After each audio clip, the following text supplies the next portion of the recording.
सभी श्रोताओं का सिंहासन बत्तीसी की कहानी में हार्दिक स्वागत अभिनंदन। आज की कहानी में 19वीं पुतली रूपरेखा की कहानी आप सभी के सामने प्रस्तुत है। रूपरेखा नामक 19वीं पुतली ने जो कथा सुनाई वह इस प्रकार है। राजा विक्रमादित्य के दरबार में लोग अपनी समस्याएं लेकर न्याय के लिए तो आते ही थे, कभी कभी उन प्रश्नों को लेकर भी उपस्थित होते थे जिनका कोई समाधान उन्हें नहीं सूझता था। विक्रम उन प्रश्नों का ऐसा सटीक हल निकालते थे कि प्रश्नकर्ता पूर्ण संतुष्ट हो जाता था। ऐसे ही एक टेढ़े प्रश्न को लेकर एक दिन दो तपस्वी दरबार में आए और उन्होंने विक्रम से अपने प्रश्न का उत्तर देने की विनती की। उनमें से एक का मानना था कि मनुष्य का मन ही उनके सारे क्रियाकलाप पर नियंत्रण रखता है और मनुष्य कभी भी अपने मन के विरुद्ध कुछ भी नहीं कर सकता। दूसरा उसके मत से सहमत नहीं था। उसका कहना था कि मनुष्य का ज्ञान उसके सारे क्रियाकलाप नियंत्रित करता है। मन भी ज्ञान का दास है और वह भी ज्ञान द्वारा दिए गए निर्देशों का पालन करने पर बाध्य है। राजा विक्रमादित्य ने उनके विवाद के विषय को गौर से सुना, परंतु तुरंत उस विषय पर अपना कोई निर्णय नहीं दे पाए। उन्होंने उन दोनों तपस्वियों को कुछ समय बाद आने को कहा।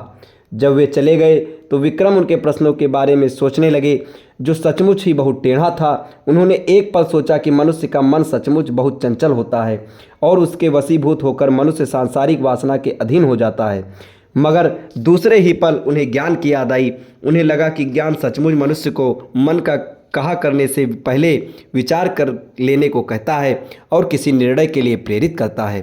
विक्रम ऐसे उलझे सवालों का जवाब सामान्य लोगों की जिंदगी में खोजते थे, इसलिए वे साधारण नागरिक का वेश बदलकर अपने राज्य में निकल पड़े। उन्हें कई दिन तक ऐसी कोई बात देखने को नहीं मिली जो प्रश्न को हल देने में उनकी सहायता करे। एक दिन उनकी नज़र एक ऐसे नौजवान पर पड़ी जिसके कपड़ों और भावों में उसकी विपन्नता झलकती थी। वह एक पेड़ के नीचे थक कर आराम कर रहा था। बगल में एक बैलगाड़ी खड़ी थी जिसकी वह कोचवानी करता था।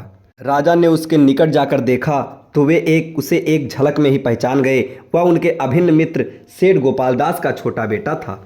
सेठ गोपालदास बहुत बड़े व्यापारी थे और उन्होंने व्यापार से बहुत धन कमाया था। उनके बेटे की ये दुर्दशा देखकर उनकी जिज्ञासा बढ़ गई।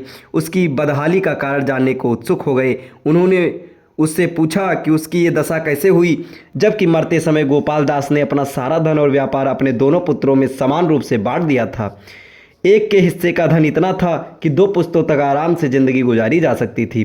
विक्रम ने फिर उसके भाई के बारे में भी जानने की जिज्ञासा प्रकट की। युवक समझ गया कि पूछने वाला सचमुच उसके परिवार के बारे में सारी जानकारी रखता है। उसने विक्रम को अपने और अपने भाई के बारे में सब कुछ बता दिया। उसने बताया कि जब उसके पिता ने उसके भाई के बीच सब कुछ बांट दिया तो उसके भाई ने अपने हिस्से के धन का बहुत बड़े ही समझदारी से प्रयोग किया। उसने अपनी ज़रूरतों को सीमित रखकर सारा धन व्यापार में लगा दिया और दिन रात मेहनत करके अपने व्यापार को कई गुना बढ़ा लिया। अपने बुद्धिमान और संयमी भाई से उसने कोई प्रेरणा नहीं ली और अपने हिस्से में मिले अपार धन को देखकर घमंड से चूर हो गया।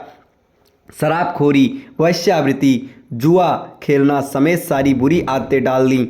ये सारी आदतें उसके धन के भंडार को तेजी से खोखला करने लगी। बड़े भाई ने समय रहते उसे चेत जाने को कहा, लेकिन उसकी बातें उसे विष समान प्रतीत हुई। ये बुरी आदतें उसे बहुत तेजी से बर्बादी की तरफ ले गईं और 1 वर्ष के अंदर वह कंगाल हो गया। वह अपने नगर के एक संपन्न और प्रतिष्ठित सेठ का पुत्र था, इसलिए उसकी बदहाली का सब उपहास करने लगे। इधर भूखों मरने की नौबत, उधर शर्म से मुंह छुपाने की जगह नहीं। उसका जीना दूभर हो गया। अपने नगर में मजदूर की हैसियत से गुजारा करना उसे असंभव लगा तो वह वहाँ से दूर चला आया। मेहनत मजदूरी करके जब वह अपना पेट भरता है तथा अपने भविष्य के लिए भी कुछ करने की सोचता है। धन जब उसके पास प्रचुर मात्रा में था तो मन की चंचलता पर वह अंकुश नहीं लगा सका। धन बर्बाद हो जाने पर उससे सद्बुद्धि आई और ठोकरें खाने के बाद अपनी भूल का एहसास हुआ। जब राजा ने पूछा कि क्या वह धन आने पर फिर से मन का कहा करेगा तो उसने कहा कि जमाने की ठोकरों ने उसे सच्चा ज्ञान दे दिया है और अब उस ज्ञान के बल पर वह अपने मन को वश में रख सकता है। विक्रम ने तब जाकर उसे अपना असली परिचय दिया तथा उसे कई स्वर्ण मुद्राएं देकर होशियारी से व्यापार करने की सलाह दी। उन्होंने उसे भरोसा दिलाया कि लगनशीलता उसे फिर पहले वाली समृद्धि वापस दिला देगी। उससे विदा लेकर वे अपने महल लौट आए, क्योंकि अब उनके पास उन तपस्वियों के विवाद का समाधान था। कुछ समय बाद उनके दरबार में दोनों तपस्वी समाधान की इच्छा लिए हाजिर हुए। विक्रम ने उन्हें कहा कि मनुष्य के शरीर पर उसका मन बार बार नियंत्रण करने की चेष्टा करता है, पर ज्ञान के बल पर विवेकशील मनुष्य मन को अपने हर हावी नहीं होने देता। मन और ज्ञान में अन्योन्याश्रय संबंध है तथा दोनों का अपना अपना महत्व है। जो पूरी तरह अपने मन के वश में हो जाता है उसका सर्वनाश होना निश्चित है। मन अगर रथ है तो ज्ञान सारथी, बिना सारथी रथ अधूरा है। उन्होंने सेठ के पुत्र के साथ जो कुछ घटा था उन्हें विस्तार पूर्वक बताया तो उसके मन का कोई संशय नहीं रहा। उन तपस्वियों ने उन्हें एक चमत्कारी खड़िया दिया जिससे बनाई गई तस्वीरें रात में सजीव हो सकती थी और उनका वार्तालाप भी सुना जा सकता था। विक्रम ने कुछ तस्वीरें बनाकर खड़िया की सत्यता जानने की कोशिश की तो सचमुच खड़िया में वह गुण था। अब राजा तस्वीरें बना बनाकर अपना मन बहलाने लगे।